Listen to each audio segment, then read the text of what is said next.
গলাগলি, দল মৃত্যুর সাথে পাঞ্জা। আমি উন্মাদ, আমি ঝঞ্ঝা, আমি ভিতিয়ে ধরিত্রীর পরবীর, আমি চির উন্নতশীল।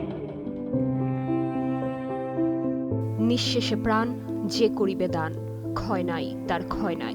You fail to kill Osman Hadi. এমন সাহসী কণ্ঠস্বর কি আর পাবো? ভিন্ন মত মানেই কি শাস্তি?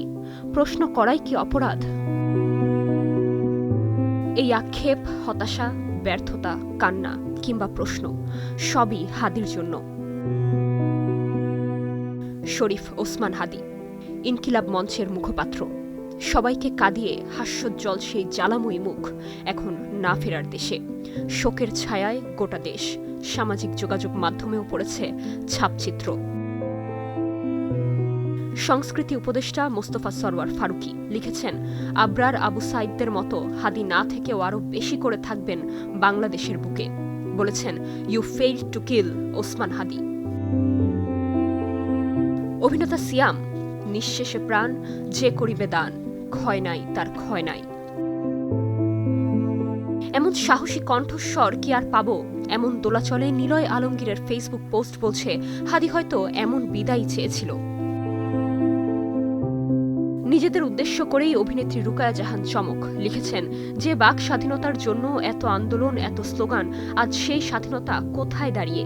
রাষ্ট্রের কাছে রেখেছেন কঠিন প্রশ্ন। ভিন্নমত মানেই কি শাস্তি? প্রশ্ন করাই কি অপরাধ?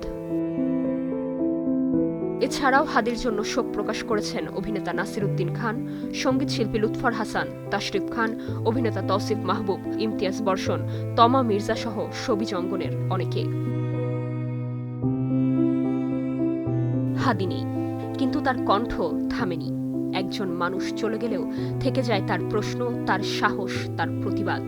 আজ শোক শুধু কারো মৃত্যুর নয়, এটা বাক স্বাধীনতা, ভিন্ন মত আর সত্য বলার অধিকার হারানোর শোক।